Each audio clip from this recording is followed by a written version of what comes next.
What's that?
Crucially, you can do any way you like.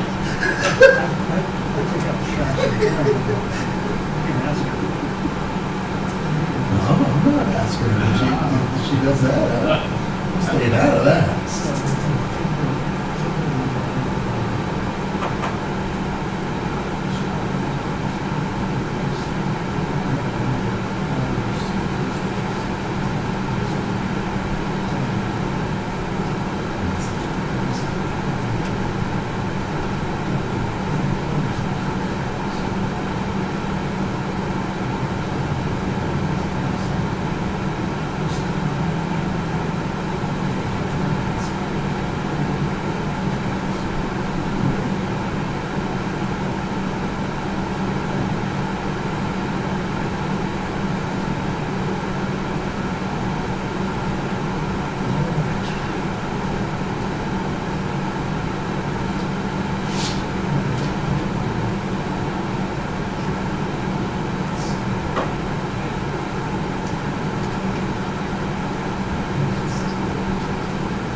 while.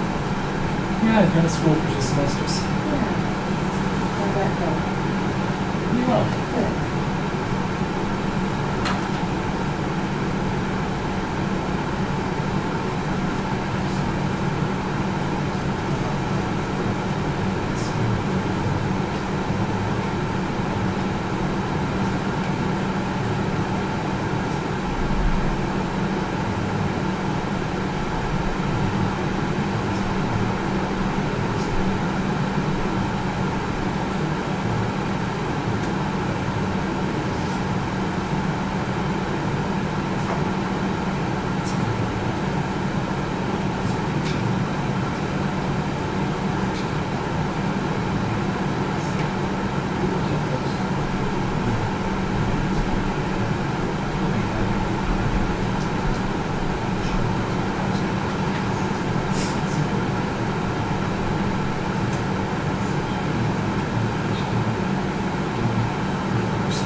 Are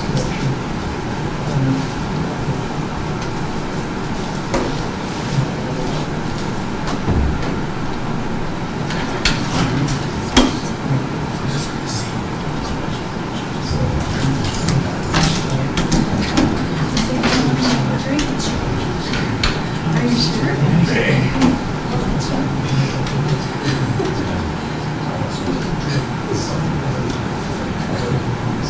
Nice to meet you too. Heard some good things. We're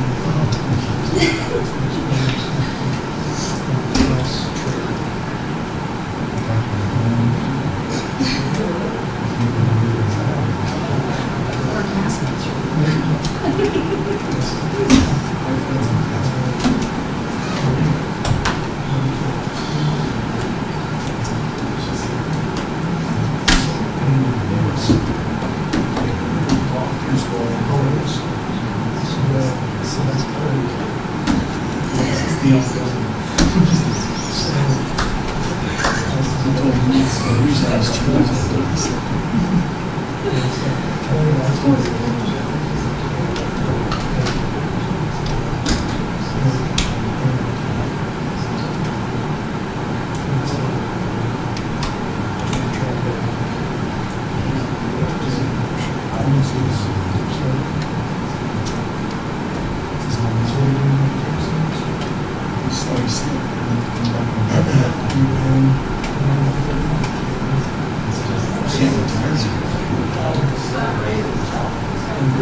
Well, thank you. Thank you, thank you. Thank you very much.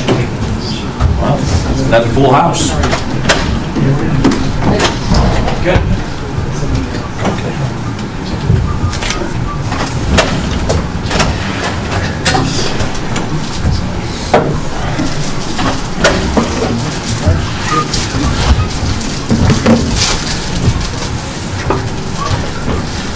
The people here, we didn't have our air conditioning on.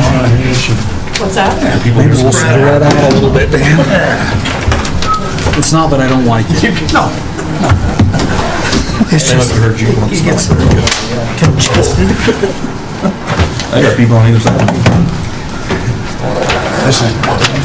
This is your night. This is my night.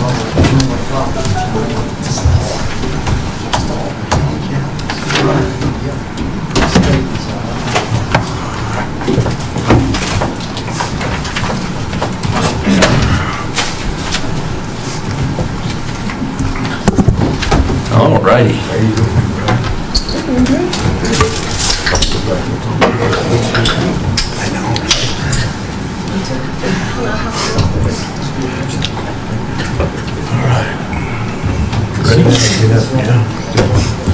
All right, welcome everybody. Our audience is packed, so I need to call to order the Union County School District Number 1 Board of Trustees School Board meeting. I need a motion to go into the Union County School District School Board meeting. So moved. I have a motion. I have a Second. I have a second. All in favor? Aye. Any opposed? Ayes have it, motion carries. Will you please join me in the Pledge of Allegiance? I pledge allegiance to the flag of the United States of America and to the republic for which it stands, one nation, under God, indivisible, with liberty and justice for all.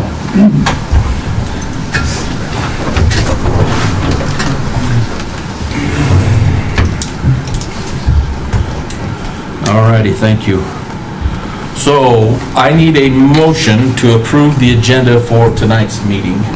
Mr. Chairman, I'll make a motion to approve the agenda. Second. I have a motion, I have a second. Any discussions? None? All in favor, say aye. Aye. Any opposed? Ayes have it, motion carries. I need a motion to approve the consent agenda items. Item A, the minutes from 6/11/2024. B, the payment of bills. C, ratify superintendent's evaluation. D, ratify audit services renewal. E, ratify Rocky Mountain Power easement. And F, the sped excess inventory. Well, Mr. Chairman, I move we approve the consent agenda items that you've just indicated. Second. I have a motion, I have a second. Any discussion? Mr. Chairman, I need to be recused from check number 125380.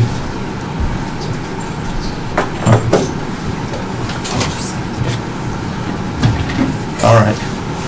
Any Mr. other? Chairman, Go ahead.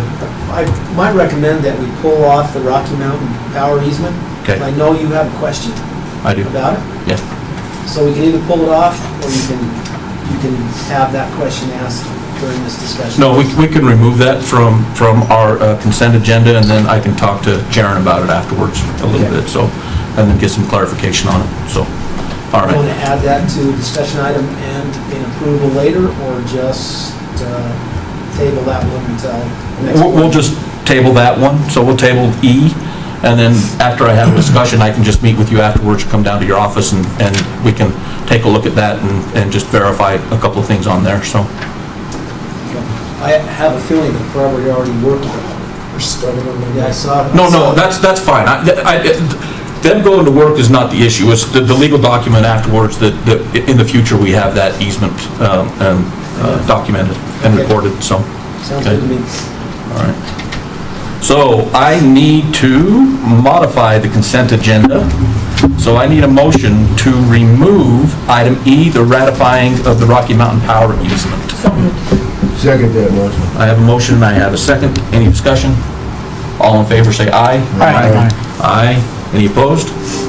Ayes have it, motion carries. Okay. We can move on to our presentations. If I can, I know we don't really have a presentation. I guess we do some of the facility report, I forgot. But before I get there, I would like to give Mr. Kohler a minute. Mr. Kohler, could you introduce your staff members that are in attendance? Down here. Up front, Up please. here, Oh, come no. on down. Are you kidding? No, come on down. Come on down. The price is right. It's his first time here, he does. No, I know. He's kind of got a new job, so. He'll be up in the night now. Yeah, he will. No lack of sleep. Yeah.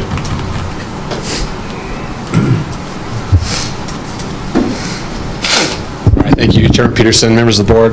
This is Audrey Ortberg. She's our new vice principal. She just moved here Monday, and she's back and forth.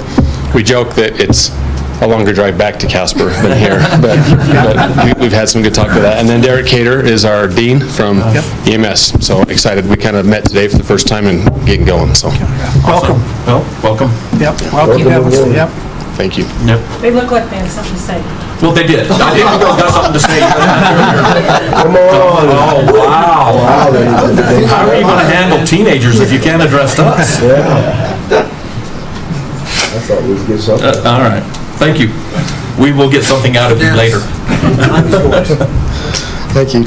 Chairman Peterson, members of the board, I'm just going to quickly update you on what we've been doing this summer so that you kind of have an idea. Also put some pictures because pictures seem to help a lot. So That way we'll be better informed to tell the public. exactly. You get the questions if you're out and about, and I understand some of the stuff that's going on at the high school, but yeah, it's a lot. Lot of things going on. So first thing is the front of the EHS. If you will remember, I wish I had my little pointer, but those areas used to be red, and they were starting to really disintegrate. A couple of them were starting to fall off. The last week, those have now been all stuccoed all through there, and it looks really, really good. I've had some questions already. When are we going to do the south side and the side by the gym? Just so that you're aware, the reason why we haven't done those this year was those do have asbestos, and so we're going to have a company come up, remove those panels because they're asbestos, and then we'll go through that. So if my budget will allow next year, that's what I'll try for the next summer. But right now, it's been a much-needed improvement. I think looks really, really good. So that was the first thing. So if you have any questions on that, just let me know. But I think the company did a really good job with that. So we couldn't make them red, what you're telling me. No, because Had we, it would have faded to pink. I'm the one that made them red the first time. Well, stucco does a really good job for a little bit, but then we did not want the nickname the Pink Devils, so I was like, we're just going to do a neutral color. So the match So, the building. match the building, yep. The brick of it. So, really big project is the project that we partnered with the city, and this is our EHS water project that started at Cheyenne Drive, goes all the way through the jock lot, the back of the high school, through all the shops on the back, and then meets down at Twin Ridge and Bodine.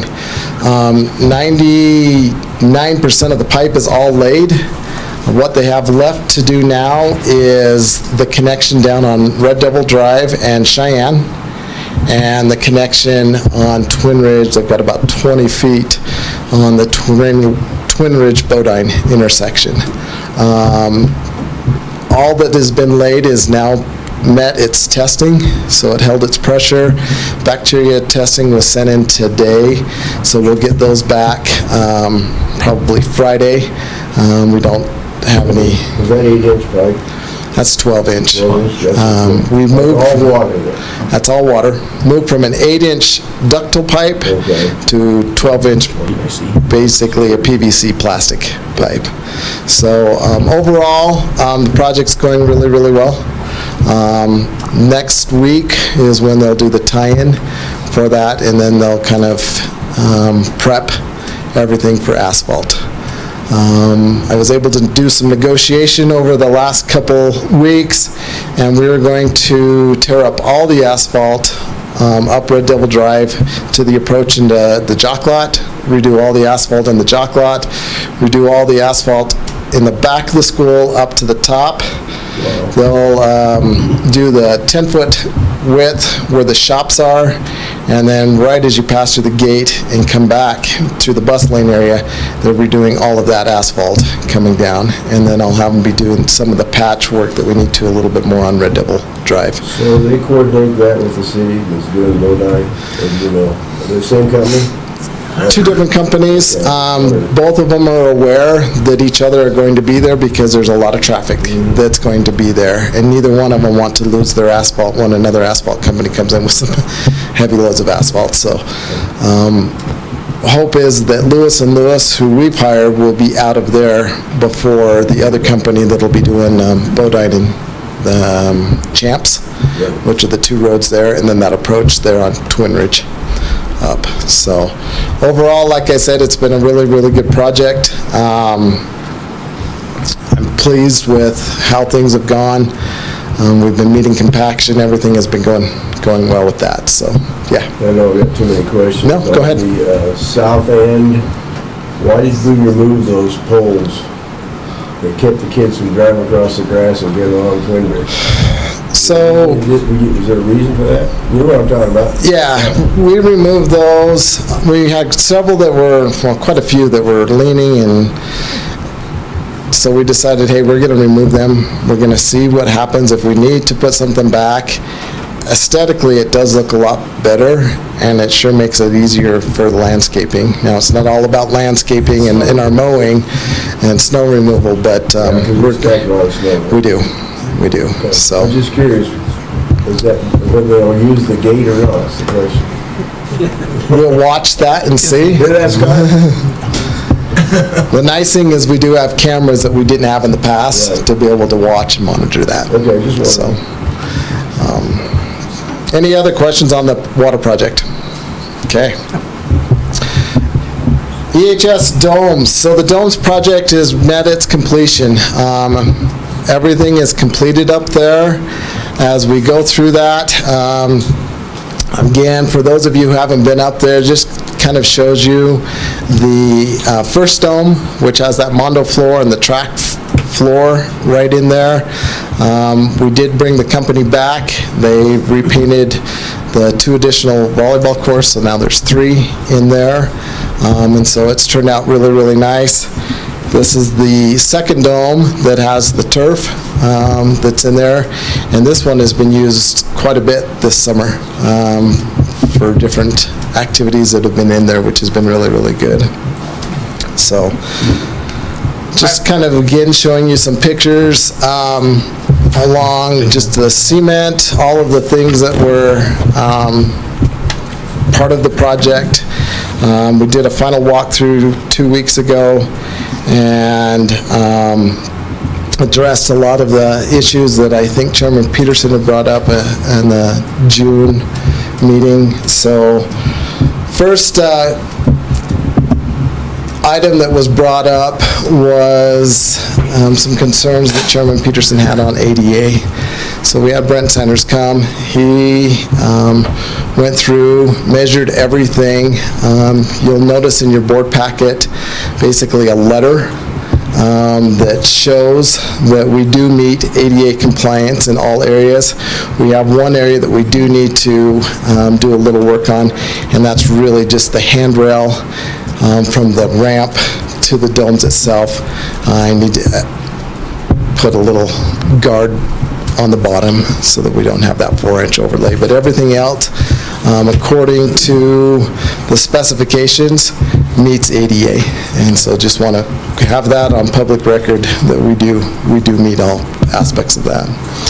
All flooring has been completed, as was mentioned. And we had some concerns about the volleyball lines. Those have been now painted in there. All anchor bolts have been tightened down. One concern was brought up was should those have been coated. The structural engineer actually called those out not to be coated. And so we went with what the structural engineer had with that design. All areas now have been seal-flexed as per plans.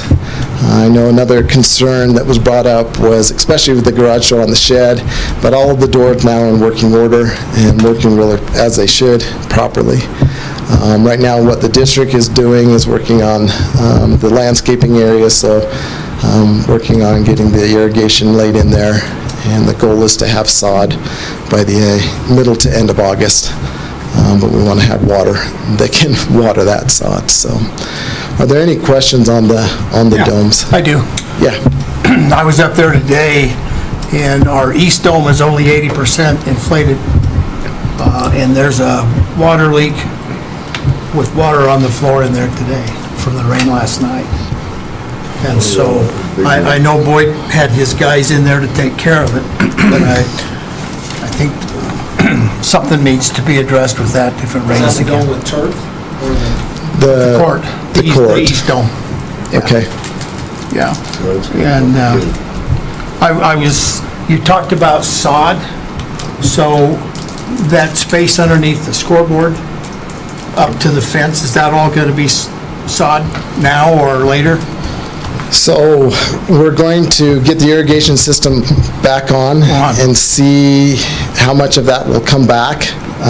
There is some areas right there by the scoreboard, right as you go by the steps. That's going to have to be resodded, but we'll kind of see how everything else goes. Right now, our big area for sod will be up by the domes itself, along that hillside that's coming down with the road, and then the areas up by the shot put and discus area that we need to clean up. So we're going to watch to see kind of how that other there's new sprinklers up on top there. Yeah. Yep.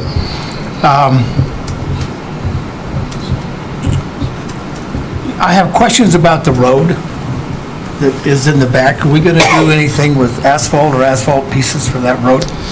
So I've worked with the city, and if you go up to our, call it our working site, we've actually had probably 15 loads of millings dropped off there. And so working with another individual to see if they can get those spread for us and laid down. Our hopes is we'll start with the road that goes down to the domes first, kind of work our way up past the sheds and just continue working our way until we can eventually move down to the intersection of Twin Ridge and Bodine. And so that's our goal. And so we've got, like I said, a good pile that's being started and seeing how we can repurpose that. I know that I don't want to call it concrete, but anyway, what lines both of the north and the south end zone put in last year. My understanding is we sprayed for weeds once. We've sprayed twice. You sprayed twice, you Yep. got to spray again, or is that it? We'll continue to spray as we Yeah. see that. So There's not as many weeds as I thought there would be. it's done pretty good. Yeah, yeah. Yep. Okay. And are we gonna do anything weed control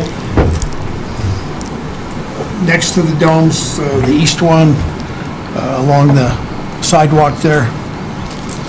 So that's going to have sod in it. That's gonna be sod? Okay. Everything where the pine trees are, then coming around by the shed that was put in the back, will have sod. And then kind of the hillside, I'll call it on the south side, where we put the retaining wall, we'll put some sod back there as well. Yeah. Okay. And it looked like that all the drain system really worked well with the rain we had. The design And you can works see on really the well. bottom where, that great big one where it comes out, so, yeah. And then the court is finished in the east dome. Yes. It's done, okay. That's all I got.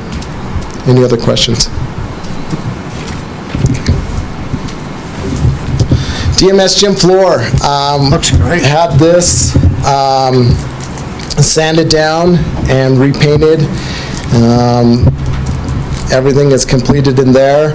The bleachers were all torn out in June, and the new bleachers are being installed starting tomorrow. They should be done by next Tuesday. And so those bleachers will look very similar to what's at EMS as well as the high school. Same brand, same design. So super excited for DMS. That gym's needed to have a little bit of work, and so excited for that. Also, while they were at DMS, they stripped down all of the floor in the auditorium and stage area and did a beautiful job. That pine turned out really, really well, and that red oak on the front of that stage also turned out really well. The pictures really don't do it justice, and so if you ever want a chance to go up there, let me know, or let Superintendent Thomas know, and he'd be happy to take you up there. So, north flooring has started. I'd say that they're probably about 70% done. They should be done with the majority of the carpet itself, probably by the end of next week. And that's just, like I said, moving along really, really well. With that, they put in new cabinets in the office, repainted the office, new lighting in the office area, and so that office is going to have a nice little upgrade. And we also put in new lighting in the gym. The gym floor is going to be redone in that same mondo that's in the turf, or in the domes. We'll have new cafeteria tables going in. They just arrived last week, so we'll start that once the flooring's done. And then the new playground will start August 5th. They actually have a crew starting next week to start tearing out the old playground in North, and then we'll start the new playground in North. So there's been a lot going on at North, and having that has been tremendous. And so we appreciate summer school allowing us to be able to have that building for this entire summer. So that's pretty much all right now. So are there any questions that you as a board have? Again, just appreciate your support and help and what we're able to do. It's a short timeline. When you think about it, we get about 10 weeks to be able to do a lot of these projects. So in a nutshell, at EHS, all that asphalt's going to be replaced to a degree. To a degree. I'm talking about the dry. Parking lights, The one area that we're not able to do just because of I didn't have enough funds is the racetrack. So in front of the high school, the circle drive there, and moving its way down. And so those are any holes that we have there we'll patch. I know I've got a fairly good sized hole in the south parking lot we'll take care of. And then, of course, the drive itself has some. And so that'll be kind of our focus. Asphalt, as Chairman Peterson can attest, has gone up, and it's not coming down. And so,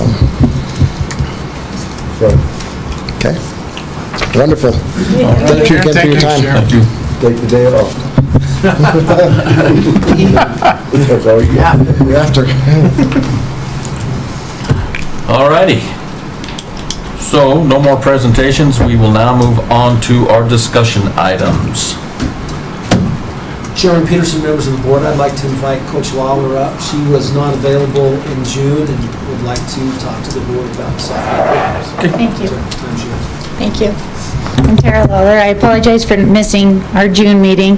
My family and I had a vacation for our son's senior trip, as we planned it in January, so we took our first trip overseas, and so I'm sorry I missed it. But I'm really here just to answer any questions. I know Coach Peterson and Coach Watsapa, I watched it on YouTube the next day, so I was proud of them and what they presented, but just in case you guys had any questions, I wanted to be here to answer.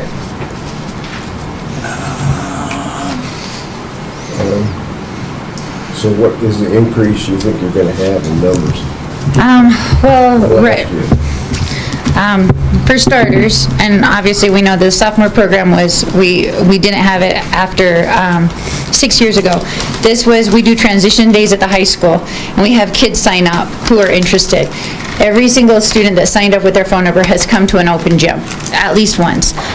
We've started open gyms since the beginning of April, the week after spring break, and we average between 44 and 49 girls. We just took a non-official spreadsheet of when girls came, just to keep track. And so if we keep our current 3 teams, and we say we have 12 girls per team, that's 36 girls. And we're looking at about 56 to 61 girls that are continually coming. Not always consistently, not the same girls, but we have a lot of interest, and that's because of the influx in the enrollment of this population bubble with the incoming freshmen. And it looks like the current to-be 8th graders as well. So it's being caused by the increase in the enrollment? That's what you're saying? Okay. We have almost 30 freshmen coming out. Wow. And we took 30, we came back from UVU last week for 4 days. We took 33 girls. I had over 60 interested in coming. But there's only so many coaches and so many drivers that could go. So, but really, I know that Matt shared this. I think my biggest, and I think he shared, I called all 4A schools, most of the 3A, and as many 2A schools as I could. I never heard back from Thunder Basin. But I feel like we're modeling ourselves after a 3A program, not a 4A program. We are significantly understaffed, and just that 4th team would give 12 more girls the opportunity to develop. And I know that there's potential then issues once you get them in the program. What do you do with them? But it's another year of development, another year of coaching, and it's giving, I was asked a few years ago by several of you guys to be more involved in the rec center and to be more involved with our middle school and elementary PE teachers. So I visited with all PE teachers, middle school and elementary schools, and we help and we volunteer at the rec center. And I have a grid of our rec center enrollment of kids that we go and we offer to coach and volunteer our time for free in January, February, March to promote volleyball. So we get these girls to love the game, and our numbers are definitely increasing. But then, and we start to bond with them. We've done open gym with them 3 nights a week since April. We do morning workouts. They're coming to the gym Monday through Thursday, starting June 2nd from 6 to 8 a.m., and they're doing all that they can, and yet they're never going to put on a EHS Red Devil volleyball jersey because there's too many of them and we don't have spots for them. And so it feels, at the very least for me, I've done this for a long time and I love my program, but I really am proud of these girls, and I feel very deeply about what we can do for the girls. Being part of any program, extracurricular, obviously it helps these kids in the classroom, but we're there for them. We're there for them besides just volleyball, and to give that opportunity for a minimum of 12 extra girls, I just think is a great thing, and I feel like it's my job to fight for my program and fight for the potential girls that could be in that program. I understand there's funding issues, and I understand there's other issues, but I wouldn't feel like I would do my job justice if I didn't come and at least express to you, we do have an influx in numbers in volleyball. And I would not think that when the bubble passes through, 3 years ago, I would have never wanted this 4th team. So I think it would be totally dependent on what are the numbers, whether it constitutes that 4th coach and that 4th team. But when it does, it's best for kids, and that's what we should do. So what, this would be a sophomore program, correct? I would prefer to call it a JV2 program. And I think Matt shared, that is what 9 of the 12 4A teams have, is a JV2. That's where they can include juniors, sophomores, and freshmen, and we're not limited on who can be on that team. So so we don't handcuff ourselves, that we have a kid that moves in, or somebody who's had an injury. I have right now 3 kids that are either having knee surgeries or ankle injuries, and they're out, and they're going to miss this year, and they're worried about, can they come back next year? They'll be a year older, but they missed. And so a JV2 allows us more flexibility on allowing more kids to have opportunities to play on any team, really. You don't have a scheduling problem. I mean, you'll be able to schedule other things, correct? Most of the time? Yes, Bubba and I talked about that yesterday. When we go, I think the coaches and possibly the ADs are not always on the same page, because when we go, our C team is weird to most everywhere we play. They don't understand, are we freshmen, are we sophomores, we're a merge. But typically, if we only have a couple of sophomores on that C team, it's odd for only 1 or 2 girls to be, so it's predominantly a freshman team that we have. Not always is that the case, but that's how it has been. When we go to Green River, they have 4 teams, and they want us to play all 4 teams. When we go to Star Valley, they have 4 teams, they want us to play 4 teams. Rock Springs is the same way. The only team that I talked to that's in the same boat as us is Riverton, and that's because when they went down to 3A, they lost their 4th team.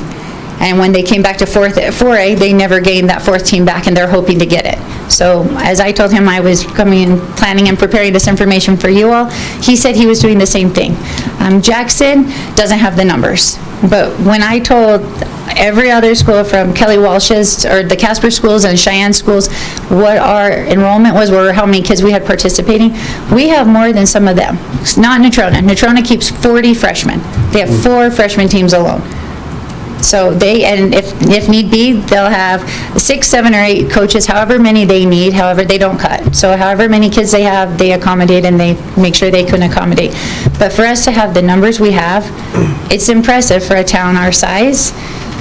But it's, I feel, hurting our program, because we don't have that extra year of development. We don't have that extra coach on hand.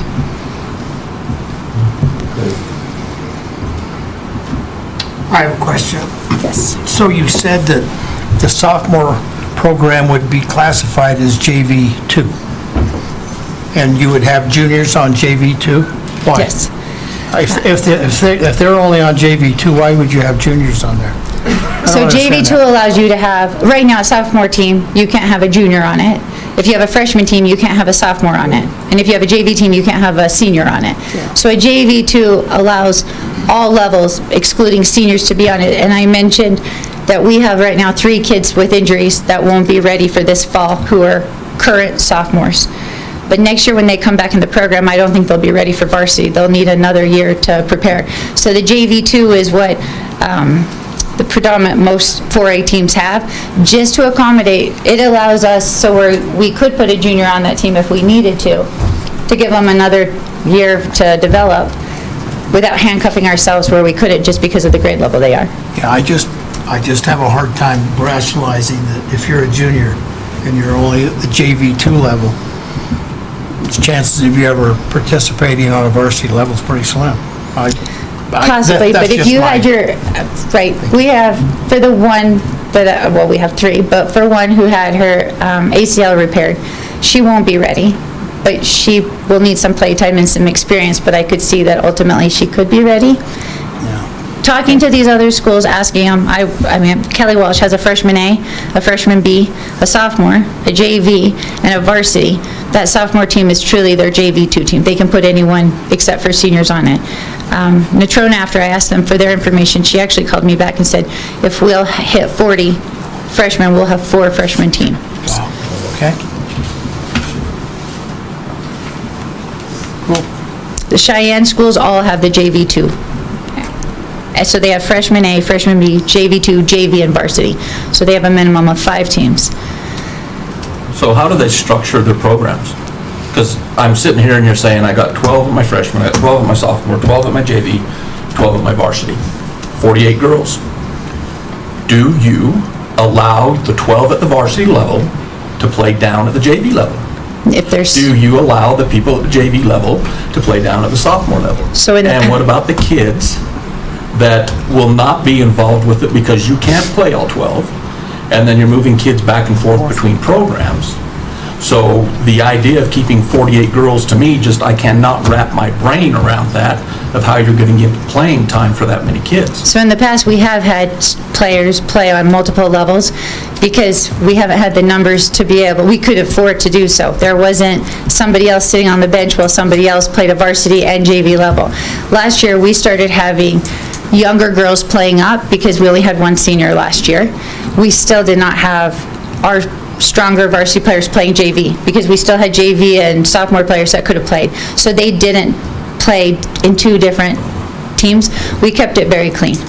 When the numbers have not allowed that, and we've had no players sitting on the bench or not getting playtime, we have allowed players, we have a rule that they can play in so many, and so we've abided by that. But when that hasn't been the case, last year we did not do that.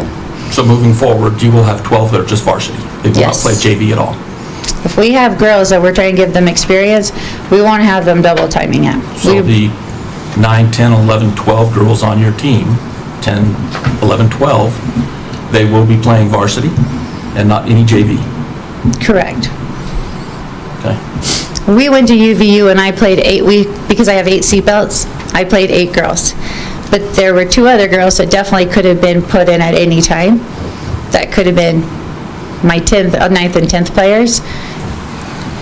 And they could play different positions. I mean, volleyball at this age, they're still moving around and wherever we might need them.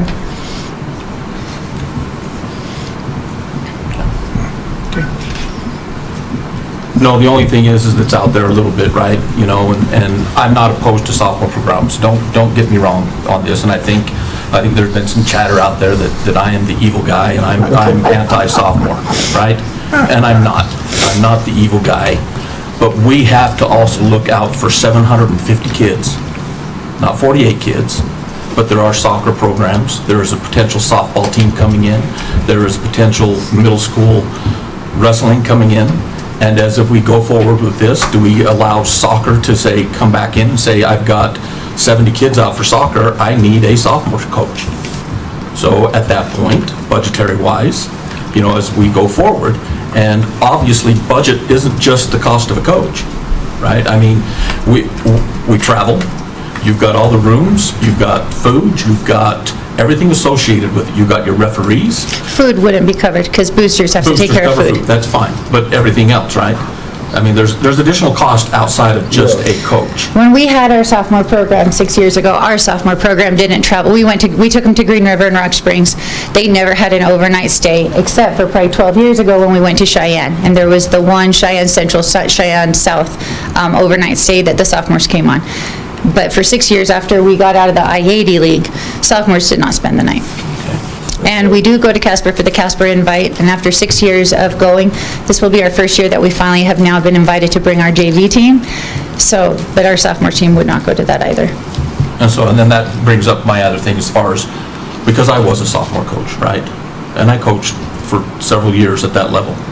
And you have a tournament at the beginning of the year. You maybe have 2 that you travel to as a sophomore team, and then you sit for a month and a half. Yep. No games. Nobody to schedule, nobody locally, so they were pushed off to a net or off to a corner to go do drills and not have any games at that point. And then as soon as you get into conference, then all of a sudden you did have games and you started picking that up.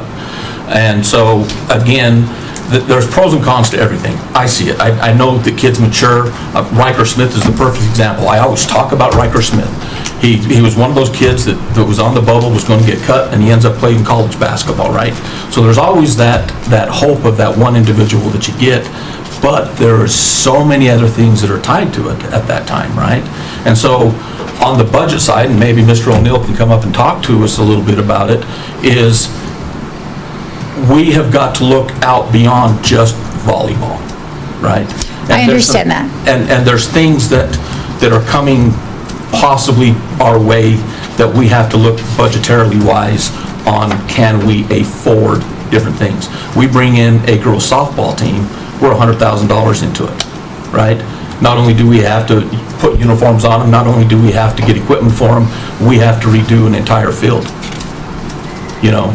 So there's these costs that are looming out there, and so, like I said, if budgetary-wise we can do it for other programs, it's not an issue, then I don't see a problem with it. But we can't pick and choose of who we're going to support And I've and never throw money at. asked just solely for volleyball. My thought would be, if the numbers allow for it, obviously, like I said, 3 years ago, volleyball would not be requesting this. It's just looking ahead and seeing the numbers and seeing the consistent turnout that we're getting. This just feels, from my point of view and from where I'm standing, I'm going to do all that I can to help build and support and protect these girls that are coming. And so, but if there was a year that we didn't have the numbers, I wouldn't expect this, nor would I ask for it, because I understand that that wouldn't be feasible. No, and so I'm going to say this. I appreciate your passion. I appreciate parents' passions. I appreciate the volleyball passion.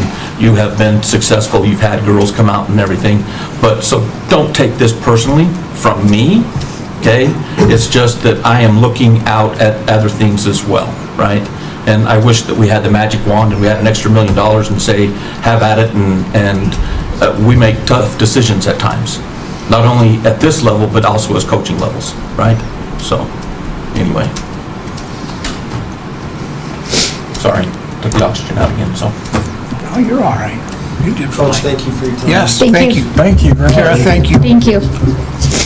So we've also scheduled Mr. O'Neill to talk about kind of where we are with activities in general and some of the, I guess, the options and concerns moving forward. I'm sorry about this, but I'm going to read this, and so I don't get misquoted by someone out there, and it winds up in the paper and not be true. So I want to make sure that I read this and read it carefully. I want to thank Coach Lawler for her dedication and passion for her program. You were concerned that I was going to come up here and bash you in the program. I'm not going to do that. I am in favor of adding programs, always have been. Philosophically, it's the right thing to do. We all know kids being involved in activities with the right leadership and opportunity can and will positively impact the education program, the community, and the individual. And it's a lifelong change. We know that. That's what the research says. My job is to support our coaches in any way possible, and if it's good for our activity community, I'm in favor. She makes a compelling argument. Volleyball is an extremely popular sport, not just in Evanston, not just statewide, but nationally. It's probably, for girls, the fastest growing sport that we have next to soccer. And so it's extremely popular. We're not going to have a problem finding opportunities in some cases. The idea that everyone has a sophomore team, Cheyenne doesn't cut, so they have C teams. Seniors can participate in the C program. It's a place for them to go and get an opportunity. I'm not sure how everybody's going to work this, but we did have an AD's meeting this summer, and volleyball's not an issue. Basketball's an issue. They can't provide us games. The largest high school in the state, Kelly Walsh, did not schedule sophomore games with us in basketball because they didn't have the kids. So it is year to year. I didn't look at, that would be me taking credit for something I didn't do. Donna looked at schedules today. Green River plays 7 sophomore games. Star Valley plays 8 or 9 sophomore games. Riverton plays no sophomore games. Jackson can't play sophomore games. If we play JV games, we can't play freshman games. I mean, there's a lot of stuff. If we want to go down the winding path here, the winding road, and talk about every single issue, we can talk about those, and there's a lot of them. We expand our volleyball program. How does that affect golf? How does that affect cross country? And how does it affect the most difficult sport we have, and that is swimming? How does it affect those programs? If they can go to volleyball, they're not going to those other places in most cases. It's an opportunity to stay away from having to do some of those things, and that's okay too. Coach is a great leader. She does great things for kids.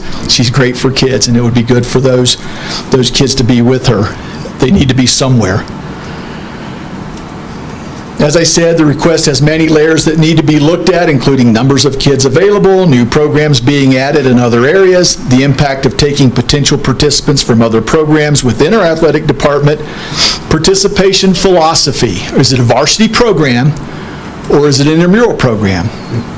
We have to decide that because when you have all of those kids, you keep 20 freshmen, the expectation is to have 20 seniors. If I'm a parent that's going to spend $30,000 or $40,000 for my kid to travel and play AAU, the expectation is my kid be part of that program. So those are things we all have to think about. And I talked with Coach Lawler about this and how this affects her, how this impacts her and her program and the feeling. But I want to talk a little bit about the history. So I get killed on this on a regular basis. And everybody needs to understand this. I was asked 7 or 8 years ago to come up with a plan to cut within my budget. Like every other department, they had to cut. 15%. 15%. And it was a significant number for me because I don't have a huge budget. It's a significant number. And so I had two basic options. One was to cut programs. I could take out golf and swimming and meet the need. Or I could take out indoor track and soccer because they were the last in.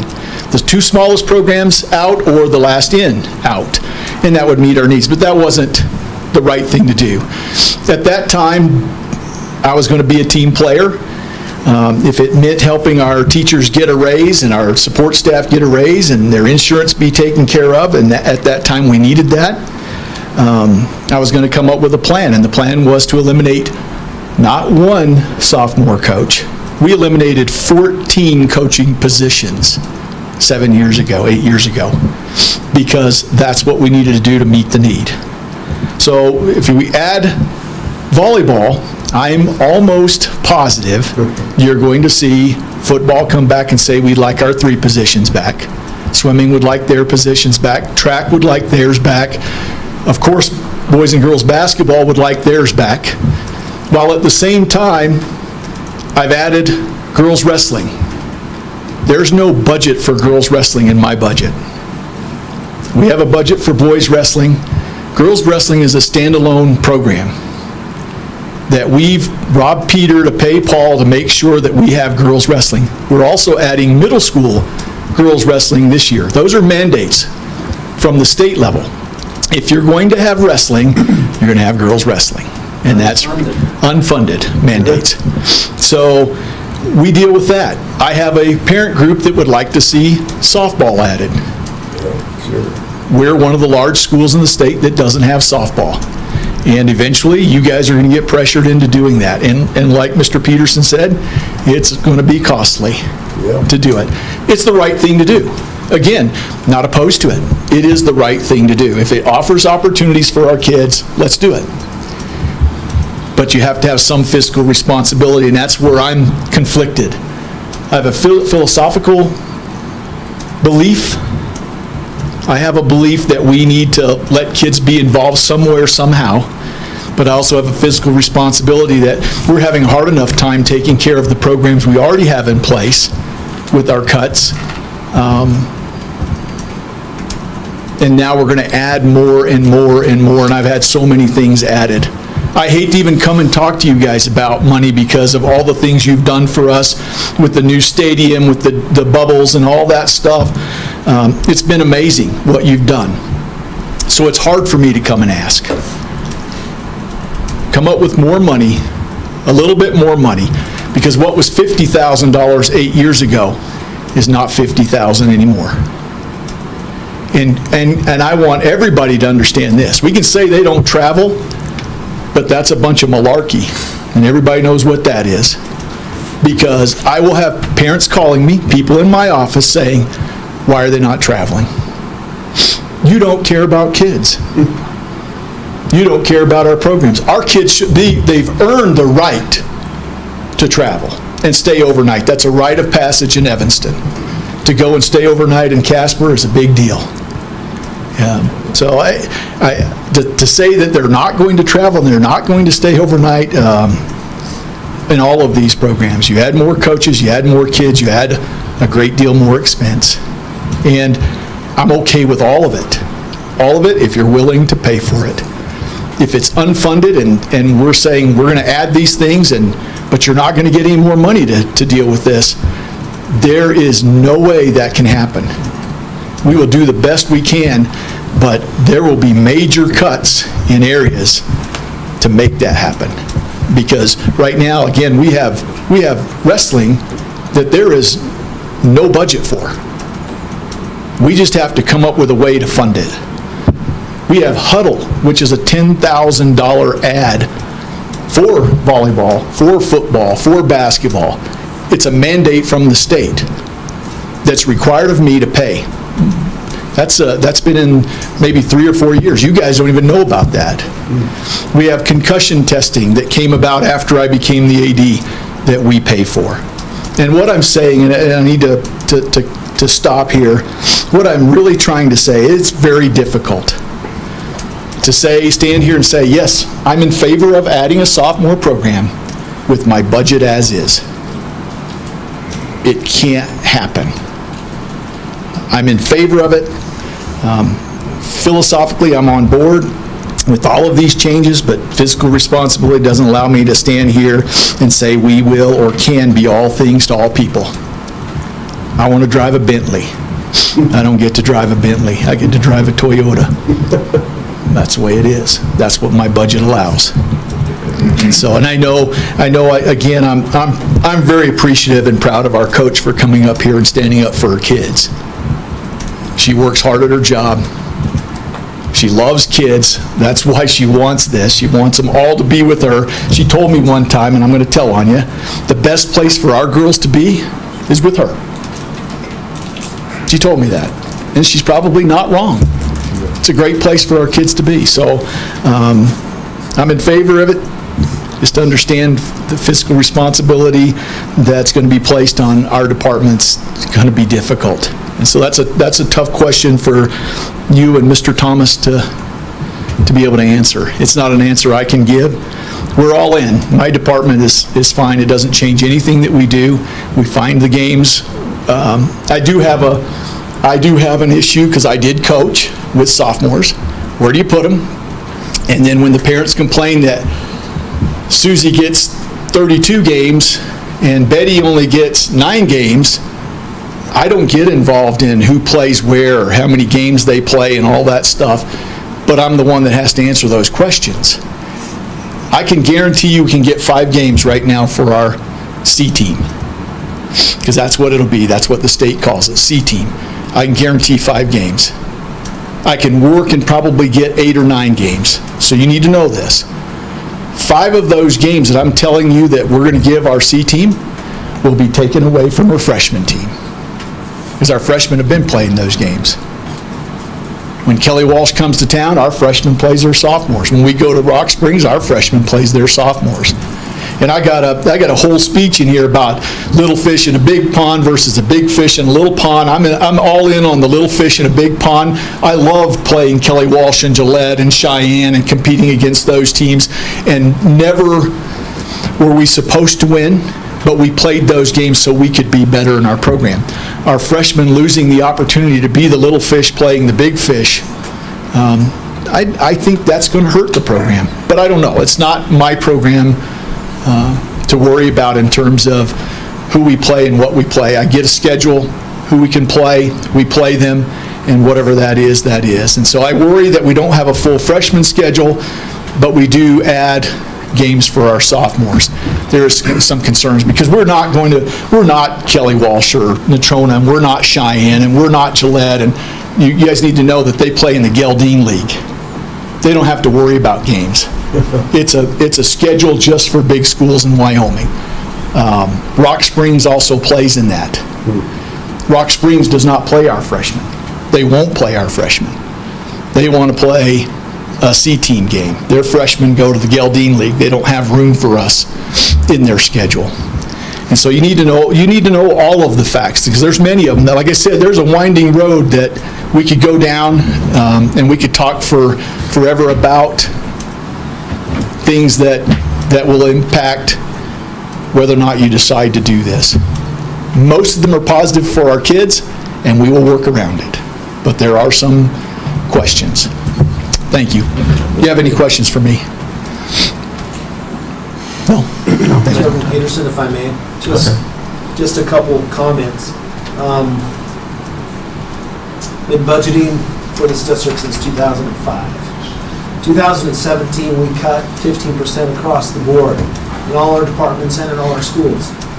That year, we were $1 million short from balancing our budget. We not only balanced the budget, but we provided a step. Now, for some, it's a slap in the face, $750 for a step. But we have always honored the salary schedule. I think that's been my commitment and the commitment from the board. We start the budget process in January. First thing we do is agree on our priorities, and then we work through them. Activities Director O'Neill came to us months ago and mentioned the increase in his costs, and through the budget process, we added $25,000 to his budget this year. Not enough.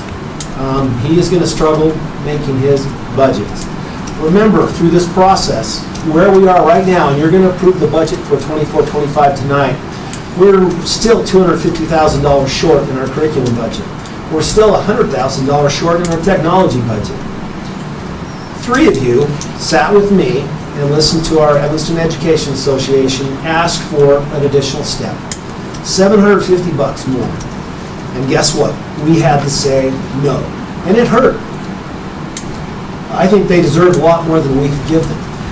But in terms of fiscal responsibility, we've faced this challenge probably since 2016, where our expenditures seem to outpace our revenues. We've been fortunate some years, but we're chasing our tail.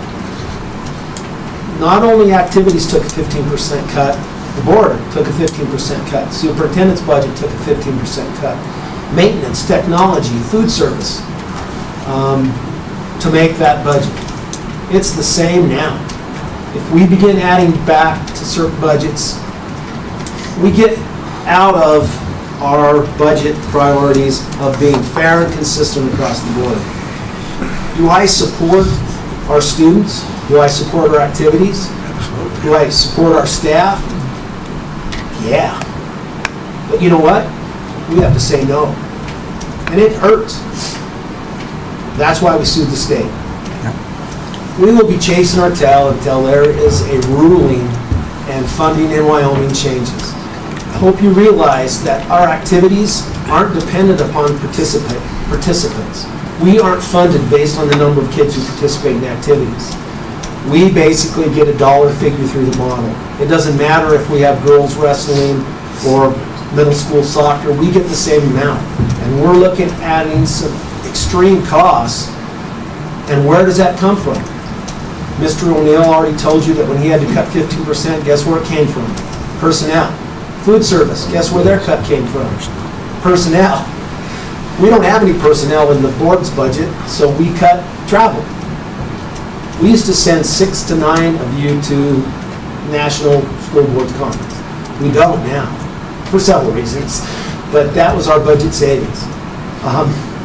Facilities took a huge hit. Technology, like I said, took a huge hit. What I've communicated is we are going to wait until the audit, which is in August. If we have funds available after that audit, we have to build back curriculum and we have to build back some technology. Just have to. Those are one-time purchases. We can get away with dipping into our carryover. What we can't get away with is providing personnel costs out of one-time funds. That will kill us in the long run. We've made those cuts. We pulled the bandage off 7, 8 years ago. We are fiscally responsible. We are actually in a good place. Again, you guys have the budget hearing tonight. It is hard to say no. Right now, in our activities programs, we have more kids participating in our activities than we did when I was the high school principal with 1,200 kids in high school. More kids participate now. Well, They have opportunities, and they're good opportunities. And we need to continue to feed that animal and do the best we can. But 85% of our budget is our staff, and we have an obligation to provide the most we can. In 2017, when we cut 15%, our insurance payment for family insurance was $250. Now it's close to $600 for family insurance. Woe is us, I guess, but the bottom line is we'll continue to do the best we can. It is hard to say no. I'm a person that does not like to say no. And I know as a board, you'd love to say yes. But we just have to bite the bullet and continue with our funding priorities and do what we can, the best we can in all that we do. And I think we do that. I just wanted to kind of identify that, again, budget is going to be approved tonight. And we are short. And we hopefully, if we get a favorable audit, we'll come back to you and ask for one-time funding. But right now, our budget is balanced, and we did give a significant raise to all our staff. So, and we added $25,000 to Bubba's budget. I think How much are in the hole this year? 20,000 the whole right now. Yeah, so. It'll just cover basically. so. Thank you. You guys have questions for me? No, the one thing I want to say, though, Tara, please don't take this personal from me. Please don't. I love and appreciate everything you've done for this community and for our girls. I really do. I think that they've always looked up to you, and I've always known your heart is in the right place. And those girls love you, and and I know it's got to be tough, you know, because you get that connection, right? And it's one of those things. So please don't take this as a personal attack, especially you and your staff, you know. So that's all I have to say. So To say no to the staff is very hard. Yeah. To say no to kids it's even harder. And Can I add one more thing? It's not that we can't keep more sophomores. That's not the issue. The issue, you're asking for a coach, correct? Oh. Yeah, you keep as many kids as you want. No one's ever told you you couldn't keep them. So I want that clear also. You keep 80 kids. It doesn't matter to me. You just have to find a place for them to play. And we'll continue to schedule those sophomore games with the larger schools. And you play who you want to play in those. Because they're not really sophomore games, they're CT games. So we play whoever we want in those games. So just wanted to make it clear for everybody that it's not keeping kids. It's not adding a coach. we don't mandate numbers. No. But there are some realities with the coaching numbers we have. And the games we can schedule. And for safety, I'd love to say I could keep them all, but with balls rolling everywhere and not being able to divide the court, I couldn't keep them all with who we have as coaches right now and make sure I could ensure safety to the best of my power. So That's a very good point. One that we haven't talked about is our programs do not cost our students anything. And we are going to be surrounded by districts where kids are paying large amounts to participate. They pay to play. Utah, perfect example. Yeah. As a board, maybe this board hasn't, but as a board, you've taken the position as long as possible not to charge kids to play. As long as possible not to charge our spectators to come view our kids play. We may be an island right now. We may be the only district out there that doesn't do that. And you know what? I'm pretty proud of that, personally. So thank you for taking that commitment. But it's revenue that we don't have. We may have to look at that down the road. We may have to. It's something that we've been good about for a lot of years, but Yep. Thank you. Okay. Anything else? Anybody? Move on? Move on. Okay. All right. So thank you, Tara. thank you. We will now move on to discussion item B. Brian? Yeah, this is the Park and Recreation Agreement. Members of the board, what I'll do is just kind of tell you the changes that I'm recommending. Number one, and I do think you guys have this if you want to call it up. See if I have it. This is, first change is on 3A. Evanston Middle School football field has been removed from the obligation of the board, and when I talk about the board, it's the rec board, you guys are the district. 3B, we've added Evanston Middle School football field to the district's responsibility. Let's see, another major change comes on appendix, I think it's A, number 7. It's actually number 6 because we had a mystery number in there somewhere. Uinta County School District number 1 will schedule Evanston Park and Recreation District activities in school district facilities during available non-school and non-school scheduled times at a cost not to exceed the actual costs associated with providing the facilities, consistent with the school district's fee schedule, policy, and procedure. If you recall, the proposal that came from the city was that we charge a fee, actual cost fee, and we already have that done with our scheduling policy, facility policy. Under the user classifications fee number 3, this is what it states: for parks and recreation schedule activity, facility fee will be a daily amount not to exceed district's facility use schedule, mutually agreed upon by the district and board.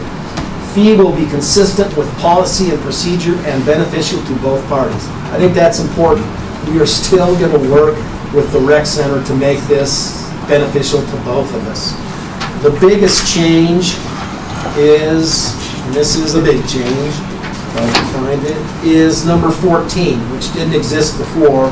This is what 14 says now. Board appointment, effective July 17th, whoops, needs to be 24. I need to change that, another mistake I made. 24? Yeah, the board appointment split will be 5 appointees by the city and 3 appointees by Uinta County School District number 1, and 1 joint appointment for a total of 9 board members. If you know, right now, the district appoints 5, the city appoints 4. This is their request. What it does is it shifts that influence from the district to the city. I guess I've never seen this as a power play. We have not used our 5 board members to get anything we wanted or to prevent the city from doing anything they wanted. I think in good faith, if we keep 3 positions that we appoint and have a chance to influence that 4th, we still have the influence we need on rec programs that are equivalent to $300,000, which we're providing now. I don't think we're giving up too much. My recommendation is that we approve this agreement with these changes. And I know you guys have some discussion, so I'm open for questions, or you're open to discuss it. By you guys, you mean you, Dave? Wow. Nothing, he called me out again. So anyway, so I guess there was a couple of things, right? Yes. And that's a discussion that we had before, and you mentioned the split on the board. The rec board, right now, the reason that there has not been any power play associated with it is because 100% is in favor with the city, right? They get the mill, they get access to our facilities. When we go back and we are going to say, no, you're going to have to pay, you're going to have a use fee to get to our facility on certain things, is there going to be more of a power struggle at that point? And does the board influence become more important to the school district at that point? Possibly. I guess that's why I think it's important to have a solid agreement. We're not pulling punches, but at the same time, we're not trying to sell them. We're not trying to take money from them. Our facility use fee has been in place for years. And as you know, what we charge for our facilities is very reasonable. At the same time, we're responsible as keepers of those facilities. I think, again, just with my experience with the rec center, to sit down with them and say, okay, let's agree on the fee for women's volleyball. This is what our fee schedule would pay, this is what we're asking. I think we can do that. That's probably not even a board Issue. vote. So, I hope not. Like I said, we've always been a good partner. This is their number 1 request, the split. Our number 1 request is that we can charge for our facilities. We're both getting something out of this. We've never charged in the past. We've never had a cut of that mill money. Now we'll get a cut based on their actual use of our facilities. I think it's more than fair.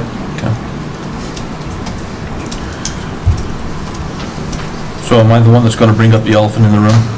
Yeah. There's no elephant here. There's no one here. No one in there. Well, I can too, I was hoping she was here though. Yeah. There's some questions. So Yeah. we were told that Aspen Elementary, that the Park and Rec Department utilized $60,000 of the mill to maintain and operate Aspen Elementary. $60,000. And I don't know if any of you have been by Aspen Elementary and have seen the care of our facility. So this raises some serious concerns and questions as to what our money is actually being spent on as we pass this mill for the Park and Rec. We were told several years ago that there was a substantial amount of money that went towards that field for Little League Soccer and to EMS. EMS is not in terrible shape, but it's seen better days, right? It's not great. But Aspen Elementary, that is embarrassing to go by as a school district. And it represents our district. And we aren't the ones in charge of maintaining and taking care of those grounds. I agree. Okay. I mean, All in favor? All in favor? The grass is so dead in some places, it's May just not come become back. dirt. I guess what, since it's brought to my attention, I will get right on it. And what I plan to do, just flat out, is I'm gonna have my facility guy get with Parks and Rec and see if we can help them do whatever they need to do to get water on that field. It has been a tough year for irrigation, but still, I agree with you, Chairman Yeah, but Peterson, there's no excuse. There's no excuse for it going clear to the end of July almost and not having a resolution. Well, that's what I go back to. So I've lived in this community a really, really long time, and I've gone through a lot of droughts in this community. And the idea that we are going through a drought and there is no water, I didn't that say is drought. The keeper of all knowledge is. the keeper of knowledge is approaching for facilities. Yeah. So maybe you have the answer of why we've got dirt at Aspen Elementary. I don't disagree with the comment. I've had several conversations over the last 5 years about Aspen Elementary. And I can tell you, I had a long conversation, and long story short, they had 5 valves that needed to be replaced. I told Kim, replace them. You know what the agreement says. You replace them, charge us the money that those valves would cost, but you guys need to take care of this and get it done. So they finally replaced the 5 valves. I don't know when you were last up there, but if you would have gone up about 10 days ago, there was probably 10, 12 holes in the grass there. They have been working on replacing those valves, which will now finally give us the water we need. Unfortunately, they should have been doing that in May, knowing that they had a youth program that was going to be using for June. And so I don't disagree, but I'm at least starting to see some progress, and they have replaced those valves, and so some things are being addressed a little bit. Do we know why the valves needed replaced? Were they just old, or was there some They were original, lack so. of maintenance? They got frozen? It wasn't lack of maintenance necessarily. I mean, they were 40-year-old valves that kind of seen their end of life. Probably needed to be replaced 5 years ago, but it was pushed under the table despite the conversations that were being had. But they've now addressed it. So I won't go in the past, but they're getting replaced now, and so we should be able to have the functionality that those valves had when they were put in to be able to do that. So I'm not saying that that's going to fix everything, No, it won't. but at There's least we something- have, something come back. we have a starting point that we didn't have last year or the year before that, or the year before that, with that. And so there are some things that they still need to mitigate and continue to work on there at Aspen. And it's like Dave with that. said, you know, we're fielding tons of complaints. The soccer program has tried to function there, and it's a reflection on the school district because not everybody knows that that's being maintained by the rec department. Right. So they're looking at us like, why aren't you maintaining your fields? Yeah. We have yeah. to tell them what we know. No, I know. It upsets me. It is very frustrating when I get a phone call and I'm like, I understand your concern. I will definitely have a phone call with the Parks and Rec to let them know that Because there's I'm hesitant frustrations to with that. vote to approve this. My question is, has the leadership or who's in charge of the rec center, has that individual changed in the last 5 years? How many times? 3 times. 3 times. And this person that's in charge right now has been there how long?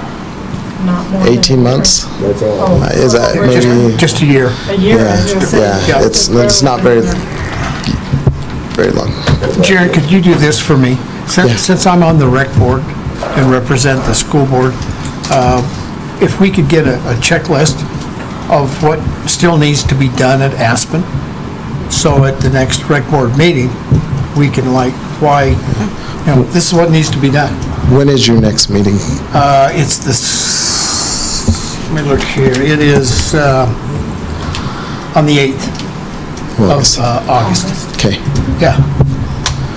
we'll get you something so that we know. Yeah, so That'd we be can, so we can just, what's been done, what hasn't been, this is what, and then we can go from there, and so. In many ways, I'd love to just take it over. But, There's the principal back there. In your spare time? well, He's willing to come on up to the front. He's willing to take it over too. How's your school doing? Yeah. Mr. Peterson? Steve and I have had several conversations about this. Okay. So, I mean, this year is by far the worst. I mean, last year was bad as well. Right. The only thing that kind of saved us this year is, well, at least at the beginning of the year, is all the water we got initially, right? So the melting of the snow, but like not one drop came out of the sprinklers for like months.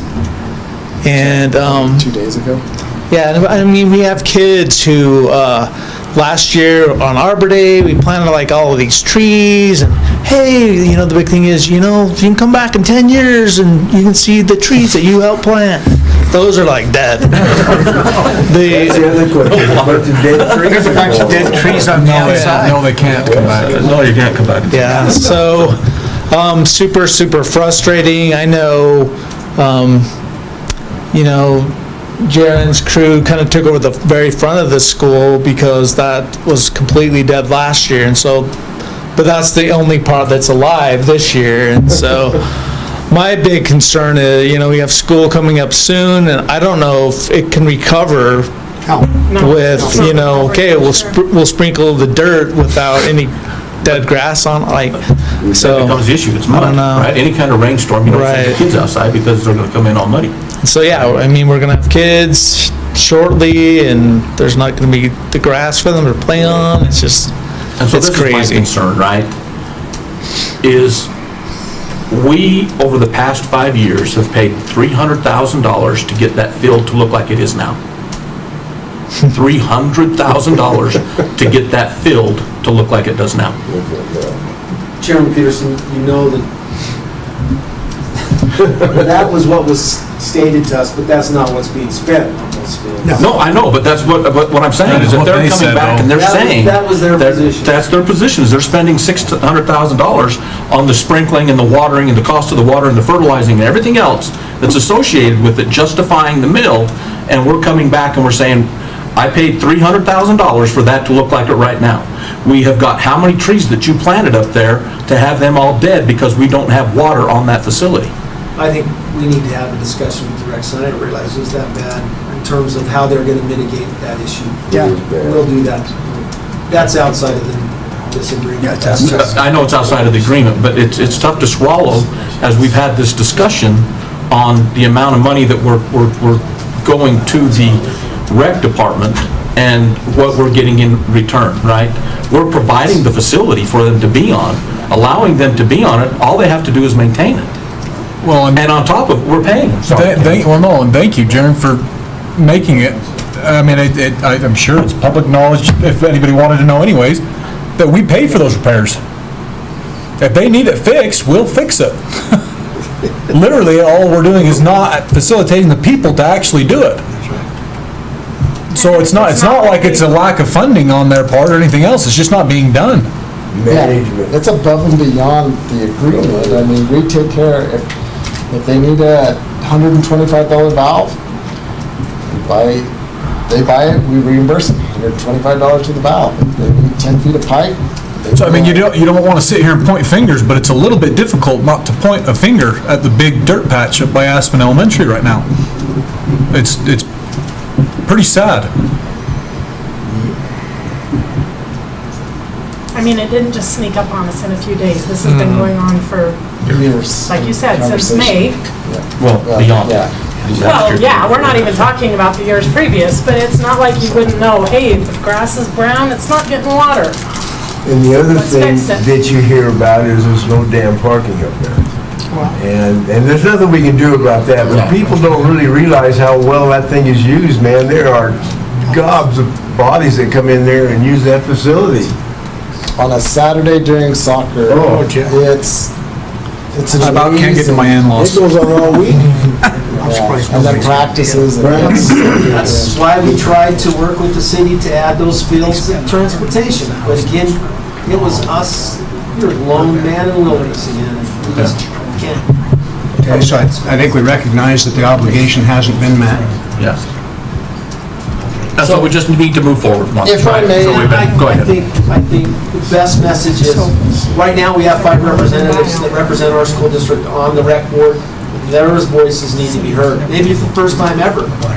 In terms of solidarity, is do something about that and make it right. That's, I think, what needs to happen. I know Scott is currently on the rec board, and I don't have a problem reaching out to Mr. Bateman and Mr. Welling and saying, hey, we need some help. Oh, yeah. But see, for us, the only thing that we have right now, the only teeth that we have right now is the mill. I mean, You guys have the choice, always. You have the choice not to approve this mill. The agreement will be null and void, and we would have to pay for our participation in rec activities, which, again, is just another cost and expense for us. Yeah. At the same time, it's bad mojo in terms of this community. Yes, it is. The mill is for youth rec activities. I agree 100%, and I'm not opposed to it. But they should be using the mill to help the rec side of things. And we contribute an awful lot to the rec department, providing facilities to them Yes, and providing those areas we for are a those good fields. partner. We are a good partner. But we need to see that the money that we're passing on to them through a mill is being used for the purposes it's supposed to be used for. I agree 100%. Well, I know as somebody who sits on that board, I was not aware of the gravity of the situation. I wasn't even. Or it would have been mentioned a long time ago in the board meeting, and we wouldn't be having this discussion. Right. And so not only on that side, on the rec side, but you would hope that on that end, they would recognize that there was a problem and take care of it on their own, instead of us having to come to them and saying, hey, you need to fix this. But internally, we probably should have had that conversation a long time ago. Should've. That we should have went to our representation on the board and say, hey, we're not getting what we are in our agreement supposed to be done. Well, it can't be beneficial for their soccer program. No. I mean, what a joke. So, anyway. Teams. So anyway, moving forward, you know, I don't know of anybody that's going to be opposed to it or whatever. They can vote the way they want to, but, you know, as we move forward, I think there needs to be, and that's what's sad, is the only way to be accountable is on the financial side of things. And we can't do that because it's a one-time deal when we approve the mill. So, But for the first time ever, in the existence of this mill, we're going to be compensated for the use of Of our facilities, and I agree, that's the best part of this I new want to be agreement. careful that we don't anticipate a problem that may not be there in the first place, meaning a disagreement on the board, and I don't see it being there. And so I'd certainly not like to beat the hair off this horse to the point that we create one. I agree, having worked on the board Yeah. before, I mean, they function well together. I don't see this power play thing coming. No. Sorry, Jamie, I didn't mean to You know. cut you off. But again, I've lived here for a long time. What I'm proud about this community is all you'd have to do, I don't care what board you're on, drive past Aspen. If it's that bad, you're going to support something happening to fix it. Yep. So I have that kind of trust in the members of the rec board now and our representatives, so. Yeah. No, I know, and I guess that's where my frustration is, right? Raising kids, and how many times you have to walk by a room before you finally say something, go pick up your room, right? You see it's messy, right? How do they not see that field is in? Don't know. You know, I mean, so. That's the part I can't understand. But anyway, that I wish that they would have taken. I too. So, anyway.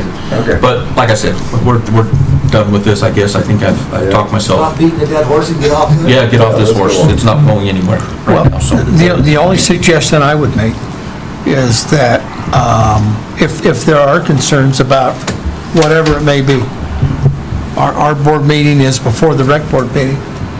So Brian and I, Mr. Kohler, I mean, let's let us know if there's some issues so we can go and address them. Yeah. Direct pipeline. Well, that's what I was saying. Internally, we've got to address some of these Yeah. things, and then we Yeah. can go forward with those boards. Yeah, no You know, because we have got people representing several different boards in our community, so.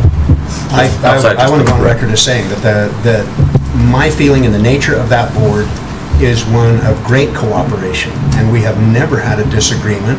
Everybody has been unanimously in favor of things that needed to be done and moved it forward, and I don't anticipate that changing. The people on the board are sharp people, and they're dedicated to what they're wanting to accomplish, and I think it's going to work smoothly. Yep. And yeah, we're giving up some representation on the board, but I really think of it as the sleeves out of our vest. I don't think we're really giving up anything there. No, I'm not as upset with the number change, right? I'm not making any comment on that. I made the comment earlier in case something in the future goes that way, right? Right now, I'm just frustrated on the part of our agreement with their maintenance side of things that's just not getting done. And I guess it wouldn't have been as big an issue as I don't know if you were on the board at the time, they came in and they made it an issue. It wasn't us that made this the issue about the money they cost for maintaining our fields. It was them that come to the board and said, hey, this is where all this money's going to, and we need this money to maintain your fields. And then this is where we're at. So I guess that's where my frustration is with some of this stuff, so. Well, okay. The only other question I would have then is, who and how do we approach them about fixing Aspen now? Ryan said he would make a phone call and just see if we can Okay, handle it. all right. If not, then we'll have to go to the board at that Yeah, point, so. yeah. That's fine. And if you need me to go talk to them, whatever, let me know. Okay. All right. Fantastic. Thanks. Lively discussion. Okay, we are through with our discussion items, and we will move on to public comments. None of the public want to speak? No comments? They could have come here and talked about those fields. They'd be here. I'm not kidding you. All righty, no public comments. We can now move on to action items. Chairman Peterson, members of the board, we do have one resignation. Jamie Bounds has served the district for a long time. She has applied for and has received an opportunity to take disability and retire. So she's retiring from the district. Okay. We have posted it locally and posted it nationally, and we are looking for a fully certified K-12 PE teacher. Awesome.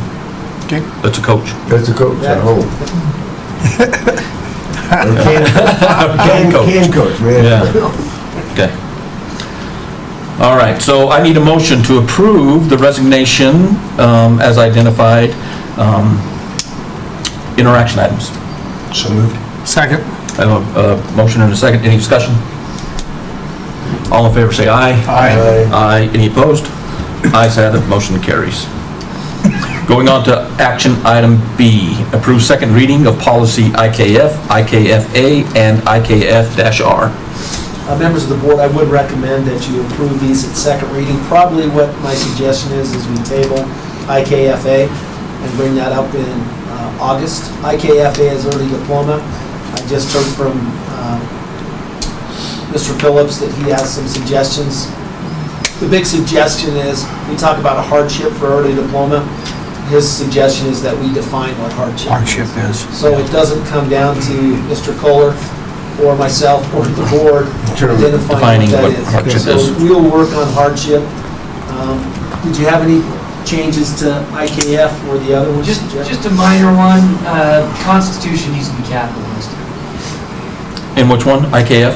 Yeah, I had a number here, but let me find it again. Well, we can approve that with the amendments. You can approve it with the capitalization. of Yeah. Okay, all right. That was the only thing, it was US and Wyoming constitutions. Oh, The okay. Constitution needs to be capitalized. Yeah, right there. So we recommend that you approve policy, what is it, IKF? F.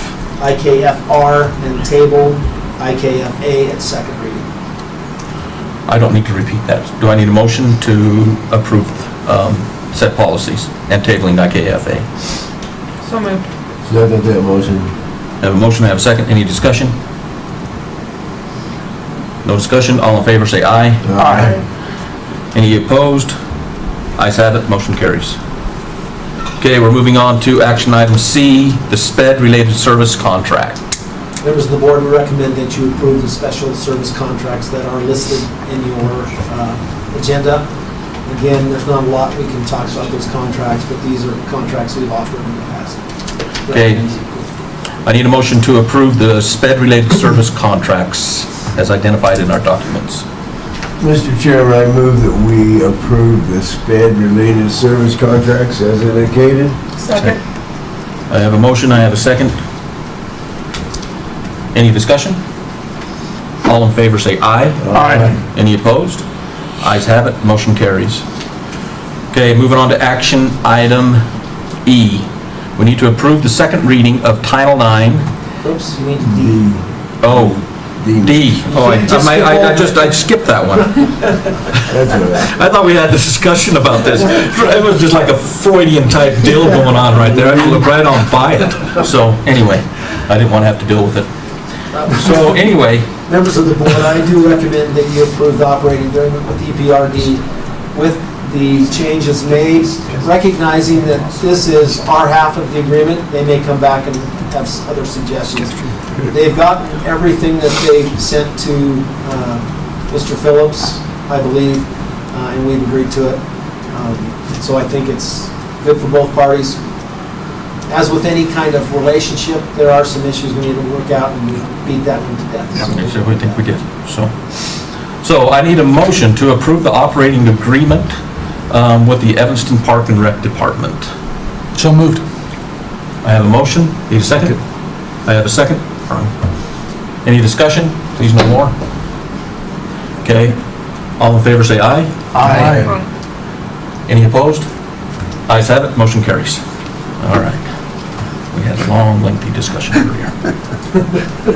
Okay, we need to move on to action item number E now. And we need to approve the second reading of Title IX, ACA, ACAA, AC, ACR, and Mr. Thomas, we are talking about tabling this at this point. Yes, if I may, just some information. You're probably all aware that Wyoming joined other districts with an injunction against the Title IX federal regulations. So in the process of this, we heard from, I think, our leaders, and at first, Governor Degenfelter basically said, just drop it. In discussion with Mr. Phillips, and I agreed 100%, this is a federal law, and we can't just ignore federal law. So we decided to move ahead cautiously, and that's why you guys approved first reading. Since then, there has been injunction, and this is the advice we got. We did get advice from Wyoming school boards before the injunction that said, no, you better move ahead. Now, basically they're saying, Wyoming School Board recommends that you halt implementation of your new Title IX policy and that you continue to use Title IX policy you currently have in place. Under the new rules, you are to implement a new policy by August 1st. So by you tabling it, we are still following the process, and we're in a position that we can wait and see what happens with the injunction. I thought it was interesting. Mr. Farmer did go to the national COSSBA webinar, and he got to speak with the federal director of Title IX. And she was very clear. There are 13 states that do not have to implement this by August 1st. But if you are any of the other states, you better darn well have this in place by August 1st. But basically a threat. So we're in a good position, but my recommendation is you table this until the injunction runs its course. Okay. Anything else? No, I agree. So, because it is on our agenda, we will need to, I need a motion to table the approval of the second reading of Title IX, ACA, ACAA, AC, and AC-R. So moved. So I have a motion, I need a second. Second. And I have a second. Any discussion? All in favor say aye. Aye. Any opposed? Ayes have it, motion carries, it is tabled. Okay, I need a motion to recess the regular school board meeting and open the 2024 budgetary hearing. Mr. Chairman, I have a question. Okay. Before we move on. There are a couple of comments that I would like to make before our meeting is over. So I don't know if there will be a time at the end of our... Yes, so we go back to the board round Then table. we'll go back. That's fine. We will reconvene the regular school board meeting. That'd be fine. That's great. So, Excuse me. So moved. Second. I have a motion to go into the budgetary. Who's the motion? Caleb. Dan. Any discussion? All in favor say aye. Aye. Aye. Any opposed? Ayes have it, motion carries. So.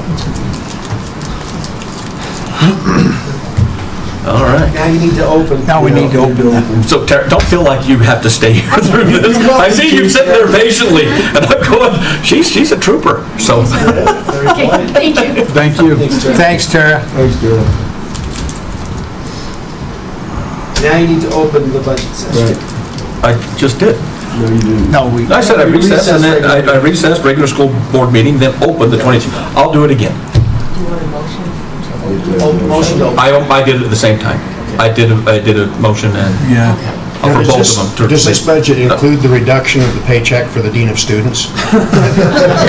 It does, 50% reduction. Just out of the kindness of his heart. Before the budget session. You better stick around and listen to what's going on here, the three of you.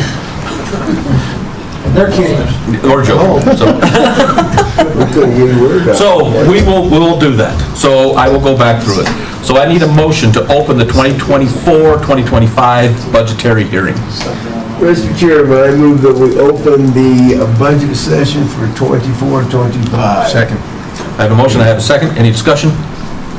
All in favor say aye. Aye. Any opposed? Ayes have it, motion carries. Chairman Peterson, before we turn the time over to John, just want to express appreciation that you guys are here. There are really 2 meetings a year that we have to have a quorum. This one by law is we have to have a quorum, so thank you very much for attending. The other one, April, but anyway, I appreciate you being here. John, So- time's yours. I wasn't going to miss this for anything, to get to listen to Mr. Wilson. Thank you. So, Well, Mr. Chairman and members of the board, so that you don't spend the next 20 minutes wondering what happened to John, I'll explain. I was mountain biking and going down a hill, hit some sand, landed on a rock on my face. So that's what's happened. It's not a fight or anything like that. So you had one of those old moments. So, yeah, it was... I thought it was going to be something cool, like you got attacked by a mountain lion with scars on there. I'd It change your looked story. like it, yeah. So, all right. So, when I think about the budget hearing, I try to put myself in your shoes. And what are the important takeaways? So really, there's kind of 2 things, and it's where have we been financially and where are we going as we look to the future and things. I will kind of mention different parts of the budget. This budget is about a 37 or 38-page document. It has both narrative and it has numbers. The narrative hasn't changed a whole lot if you've read it in the past, but I feel like it gives good explanation about how we go about trying to project numbers and things like that. And we'll definitely highlight that. So, a year ago, this is like in our last episode, a year ago, we ended up with a combined total of about 8.4 million. You go, wait a minute, I don't ever remember 8.4 million.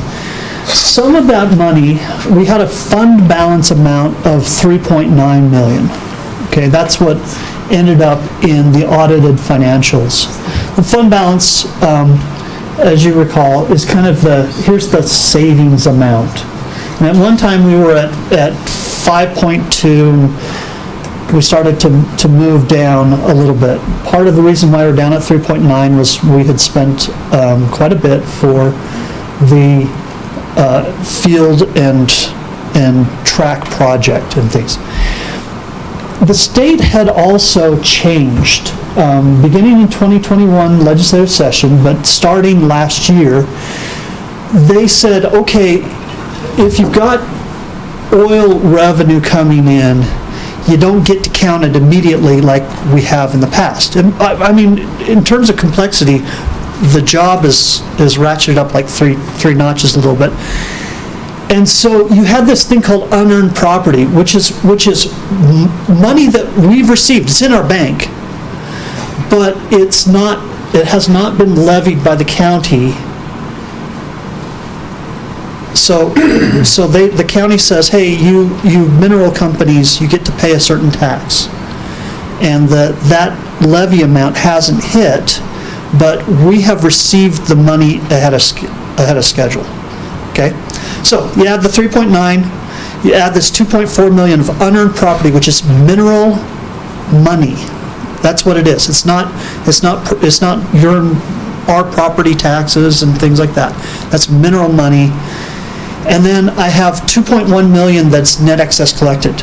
That was 2.1 million was money that belonged to this fiscal year, but it came early.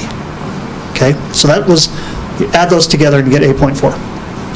Okay, so we're kind of moving to right now. Okay, now you have to realize, I'm going to make a little caveat or big caveat and say, hey, I'm in the middle of trying to get audit done and I'm only 17 days or whatever, and audit hasn't even started. I haven't received a bunch of things, but if the numbers hold out, and I've got some things that will kind of be added to and taken away from. What I'm currently showing is that the amount of unassigned fund balance, this is the amount of savings that the board has, is down to about 1.5 million, okay? But we've got 3.9 3.7 of that mineral amount. That mineral amount has grown, okay? And next year, I get to take some of that and put it into fund balance. So I'm looking forward to it. That's why I'm counting it. You would see it in the liability section, and because it's unearned, and then we get to count it because it becomes earned. So you add up that, and we got net excess collected, but that's in the 1.5 million. The total resources is about 5.2. So the difference between this 8.4 and 5.2 is 3.2 million. That roughly is the cost of the domes, projects, and all those other things, okay? There's also, I would say, we've had some special ed costs that have been really big and things. Now, the nice thing about special ed is that they get reimbursed. You know, you spend, it gets reimbursed, okay? So the caveat is, it's subject to audit, but we're looking right now, as of today, at about 5.2. It's gonna get adjusted, we're gonna go through the audit, we're gonna get some more revenue that we get to count in August and things, and so we'll get you the real number, you know, when the audit comes into play, and that's, I'm hopeful that they will be on time and we'll have it ready for us, you know, soon, is my John, plan. if I may just interject, the board took on some big expenses, and in that, we basically stated we'd come in about 3 million after all said and done. Coming in at 5.2, again, hats off really to everybody that we did what we say we're gonna do, and hopefully you see that as, we had some over expenses and some surprises, but our district did it, and we're still in a very good place, I think, with our carryover. Thanks, John, sorry. So what is our carryover gonna be? So what I'm saying is that we are going to have the unassigned fund balance. That's the amount that you get that's your savings amount, is 1.5 million. But then we've got some mineral amounts that you don't really count as fund balance. It's just a timing issue. Count that. If you start adding those together, it's 5.2 million. Okay? That's the idea. So if we had to write a check for 5.2 million today, we couldn't. Couldn't do it, But in 6 months, we may be able to. Yeah. So. And we wouldn't spend 5.2 million. Please. Just in case you were wondering, we're not gonna write a check. You had me concerned there for a minute, you know. Yeah. Not yet. So I have a question then. Yeah. When we talk about the fund balance and that, there was a percentage that that they increased, that you could keep. Has that expired yet? Yes, it's expiring. It's expiring as we speak. Yeah, so we really were never above the 15%. 15%. And that's 15% of the unassigned. It's not just total fund balance, it's unassigned fund balance. And so that's the number that, and I think we're in kind of a safe harbor on that. We've never been in it, have we? No. So, all right. So this right here is just a summary of the budget amendments, okay? So I'm just going to go through, you can kind of read this, but the special instruction, that's special ed. We had some CBARV students placements, and they're pricey and things. But the nice thing is that comes back to us. We had property insurance overrides in central administration and things, and so this right here, you've got, we increased the budget for the domes by 2.5 million, and transportation had the bus lifts. So, with that. Special revenue is one of those things where we have estimates, but then all of a sudden the grants come in September, and sometimes even later. And so I have to kind of we put placeholders and things and make changes on that. So here are some changes associated with that. We did have $43,000 of capital construction money that came in this year. And a year ago I told you we're done with capital construction for the time being. Well, that came in. And then my EBF total of 7.7 million was off by about $100,000, and so it needs to be about 7.8. So if I was sitting in your shoes, this number is one that I would say, hey, I would really want to know. How much did it cost? How much did it cost? So I just kind of ran how much did we spend on the track project, and it was 3.5 and a little bit of change, and 3.2 for the domes. Okay, now that does, I say that's out of the general fund. There's the 200,000 that costs the dome itself, but that's coming out of ESSER 3, okay? So, so let's talk about some of the major initiatives. We, as a district, one of the things we're trying to do is follow the Pathway to Excellence, which is a kind of a joint direction from the board through the superintendent through to the districts. And I have talked to Ryan and others and things, and one of the things that is on there and it has been improving, although I don't have the numbers, is we have shown increased attendance. So that's something that has happened. During this year, we've added staff from ARP-ESSER to the general fund. We're trying to, that which is reimbursable that we want, we're putting this into the new budget. So we've got some student behavior support that has individuals and staffing that have gone in there. But again, those increases are reimbursable costs, and so it's not one that I've got any heartburn on. And then we have shifted around some administrative support responsibilities and duties and things so that we could add the position with the high school and things.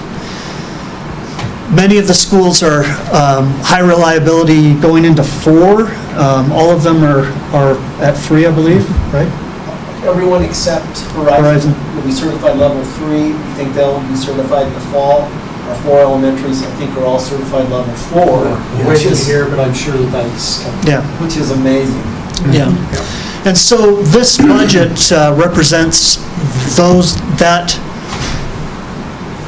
application of the things in the Pathway to Excellence. Trying to put the best people that we can, pay them as best as we can, and to deliver the services that are needed. As part of the Pathway to Excellence, there are 3 things that the board has asked me to do. And one is to provide a balanced budget. The second is we need to work on adequate reserves. And I guess the message that I've got is that we have used the reserves in the past for the domes and the things. It's not to say that we're not going to use reserves and things, but one of the things I'm going to be working on is trying to build that back up a little bit. There is in the budget an amount that is an expenditure for the domes that does not get spent. Okay, that's basically paying us back for that, and I believe it's $175,000 that I'm saying, okay, we're not going to spend that because we need to be paying that fund balance back. Competitive salaries and benefits is the third piece on the Pathway to Excellence. And so as part of, and I just want to express my thanks to, all of the superintendents, to Matt Williams, to Patel for Kids, to all these groups, the amount of time that has gone into work on this new salary schedule. I see a lot of positive things on that. We're still looking at, are there ways that we can tweak things here and there on the salary schedule. That's just the support staff schedule that you see on the right. But this is the first year of implementation, and we've basically said, okay, we're going to continue with the old one unless there's somebody coming in new, and then they're on this new schedule. Probably the fourth plank that wasn't really on the Pathway to Excellence, but I also need to express my thanks to those who helped. And there was a lot of discussion, data mining from different individuals, countless meetings in Ryan's office, but we represented WEA, as to provide testimony for that. And there's just a few school districts that did, and I think we've tried to do our best, and hopefully that will bear fruit in the future. So, all right, in the 2024-25 budget that you have, those three things, the last one of testifying is not in here, but let me show you how this is answered. So on page 22 of the budget,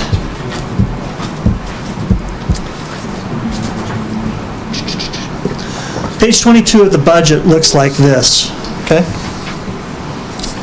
And on the first column, this is the general fund.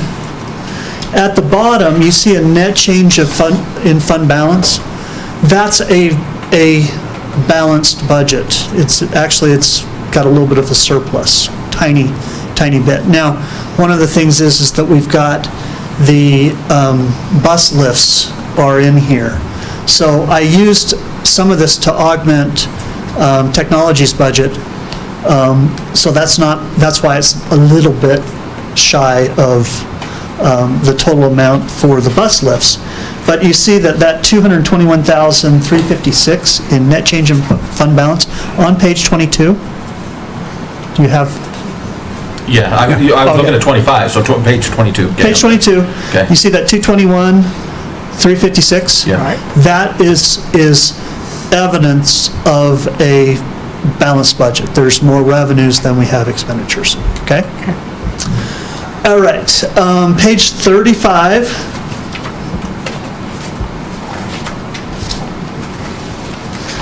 Is a set of charts and graphs, and it shows the actual amounts that we spent in 2021 through the current proposed budget on that. And you can see kind of the salary totals on that. It just sums up all the general fund totals with that. And so we have used the ECA that was offered by the state legislature, signed by the governor, to augment to the best of we could, going through meet and confer, to increases to the salary and benefits of that. Okay. Page 36 provides more services to vulnerable populations, particularly reimbursable special ed. So the special ed total, if you go to the next page, what I've done is here's the salaries, benefits, services that have gone across. This special ed is 8.5. Last year it was 7.3 million. So we have been putting services. Now those things will be reimbursed to us the next year on that. So with that, the budget, like I said, the first section of it is mainly just narrative. It says, this is how we go about budgeting. We are budgeting in these different categories, like regular instruction, special instruction, and so on. And we also, here's what we're buying. We're buying salaries, we're buying benefits, we're buying purchase services, and so forth. It also talks a little bit about the revenue. So we have state revenue, we have local revenue, those combined together. We use the 100 to say, okay, you put in and it says you are guaranteed this amount. And we use that guarantee as here's what we can afford to keep under budget, to keep under the guarantee amount. The second part of the budget is really the figures and things. And so these figures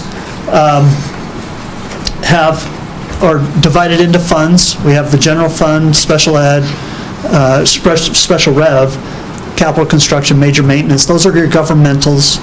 You also have a couple of proprietary, food service and others. So this kind of gives you an overview of the budget. If you haven't spent a little time, I encourage you to read it, but those will tell you kind of how am I trying to follow and down the pathway of excellence on that. Do any of you have any questions? Okay. No. Okay. Dan, you had your hand up? Okay. Yeah, and it doesn't really have a bearing here, but I'll ask you and Ryan both this. Are there unexpected or costs that you see coming? The thing that are keeping me up at night, inflationary costs are huge. Okay, and the thing that I'm seeing right now is on one hand, and this was the frustration, and I tried to express this in the court hearing, was that, look, if you're looking at the consumer price indices, what the legislature's offering versus what the inflationary costs are, it seems to be a rising gap in between there. So I'm fully, you've got support staff that are more vulnerable, and heavens, I'm trying to do the best we can to get find funds available. Chief among those is health insurance, but the challenge is that medical trend health insurance is running at like 8.6%, and so every year it's pull the rabbit out of your hat, and things, and what that means is well, and you got to. What's the menu that you want to cut? So those are the big pieces. Making sure that the legislature's informed is going to be very, developing relationships. No matter who's in there. We need to make sure that people understand, okay, here's how this legislation is going to affect us and in what ways. Those are probably the big things I see. Good question, thank you. Thank you for your support. Thank you for what you do. I appreciate it. Thank you. So you're always dealing with a moving target. Yes. Yes. The truth. I mean, it's never something solid. I think John goes the other way. Thank you for what you do. Absolutely. So just one more. So our grand total budget is the $46,663,000? Yeah. Okay. Yes, that should be on page 21, 22 on that. So, okay? Okay. Thank you. Thank you, John. Thank you. Thanks, John. Great job. Wow. So don't leave yet, there's public comments at this point. Never mind. All right, no public comments at this It's a point? hearing, but there is no... Okay, no comments on there, so, all right. So if there's no public comments, we will move on to our action items. Members of the board recommend that you approve the 4-year 23-24 budget adjustments that John shared with you. I need a motion to approve the 23-24 budget adjustments. So moved. Second that motion. I have a motion, I have a second. Any discussions? None, all in favor say aye. Aye. Any opposed? Ayes have it, motion carries. Moving on to action item B, approve. Recommend that- Sorry, go ahead. Sorry, approve request from the county to levy 28.5 mils as required by law. Okay. I need a motion to approve the request from the county to levy 2.5 mills, 28.5, 2.5, yeah, I'm a surveyor. 28.5 mills. So moved. Same time. I have a motion, I have a second, pick either one of them. Brian. All right, just let the motions. Any discussion? All in favor say aye. Aye. Any opposed? Ayes have it, motion carries. Action item C. Recommend that you approve the four-year budget 24-25 as discussed by Mr. Williams in balanced budget. All right, I need a motion to approve for-year 24-25 budget. Mr. Chairman, I move that as a board, we approve the 2024-25 budget as presented by John and go forth with this budget for next year. Second. I have a motion, I have a second. Any discussion? All in favor say aye. Aye. Any opposed? Ayes have it, motion carries. I need a motion to adjourn the budgetary hearing. So moved. Second. I have a motion, I have a second. Any discussion? None. All in favor say aye. Aye. Any opposed? Ayes have it, motion carries, you're free to go. Thank you. Thank you, John, very much. Yeah. All right, I need a motion to reconvene the regularly school board meeting. So moved. Second. I have a motion. I think it was Caleb. Yeah, it's Caleb. Okay, we got her. Any discussion? All in favor say aye. Aye. Any opposed? Ayes have it, motion carries. Mr. Wheeler, it sounds like you've got a couple of things on your mind. I do. This last weekend, I went to the Wyoming School Board Association meeting in Casper. And I just, whenever I go, I talk with Sherry, and she just takes care of everything. She makes sure that I had a car, have a credit card. There's never a problem. And while I was at the meeting, Julie, who is with the Wyoming School Board Association, kind of cornered me and said, your Sherry in your district is the best person I deal with. And so I told her the other day, and she kind of like, oh gee, but I just think that people ought to be aware of that. And then there was another interesting situation that happened when I went to pick the car up. The young lady inside gave me the keys, and I went out. And as I was going out, she said, there's only one set of keys, so don't lose these. I said, okay. Well, couldn't find the car. And so I said, okay. So I walked back, and I just happened to walk by one of the bays, and there the car was in the bay. Well, there was a young man named Matthew, that was the thing on his shirt, and he said, are you looking for the car? And I said, yeah. He said, can you wait 2 or 3 minutes? He says, I'm cleaning it up. He said, I've got 4 cars going out today, and I'm not going to let them go out looking this way. I'm cleaning them up. So I don't know if that is by direction or he did it himself. Doesn't really matter, but he was doing what he was supposed to. So I just thought that might, our transportation guy isn't here, and I'll make sure that I tell him. So the other thing I wanted to bring up was the meetings in Casper. And I have,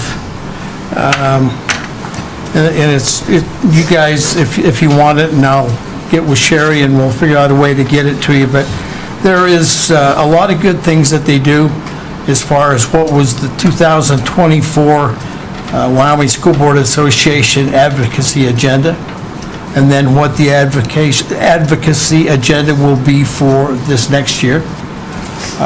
There was also a real good going over of the bills that passed in the legislature and the bills that didn't. And one of the discussions that we had was the gun-free zones. It's going to come up again, and it passed this last time.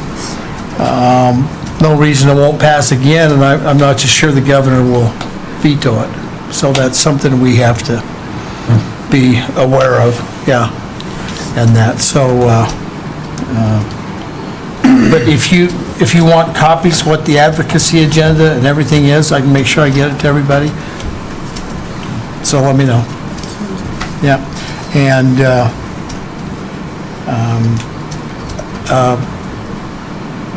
let's see. I think that's it. I'm done. Anybody else? Just a second on Sherry. Thank you for everything you do. Yeah. You're amazing. Yep. Thank you so much, yeah. You're amazing. All right, so, any other discussion? Roundtable items? Just one point, if I can make one. Save the date. August 6th is our annual board retreat Yes. with administration. Then we have dinner, we review the satisfaction survey and set the goals for the coming year. So you can make it, love to have you. That's the first Tuesday of August. First Tuesday of August. Sherry, I'll be there. Yeah, I will too. That's in Hawaii, right? I think it's prime rib too. It's prime rib in Hawaii. We're doing a people's. I think I'll probably be there, Sherry. I don't know yet. Yeah, I should be there, so. Depends on the weather. Depends on the We're not skiing, David, so. I know, but I have I'll be there. other addictions. Just in case Put me it's down. snowing. No. Sherry, I should be there too. Okay, thank you. All right. All right. I will Yes. remind everybody too. For Christine Wilson and I'll be on the boat, so. Cruising. Really? Cool. Huh. Okay. It's all about priorities. It sure is. Yeah, I guess so. We just sung your praises. All right, before we adjourn, we need to sign the budget for this year, everybody that is here. So we need everybody's signature on the budget that we approve, so, okay, before we head out. Okay. All right, I need a motion to adjourn the Union County School District Number 1 School Board meeting. I move that we adjourn, Mr. Chairman. Second. I have a motion, I have a second. Any discussion? None, all in favor, say aye. Aye. Aye. Any opposed? Ayes have it, motion carries. Have a good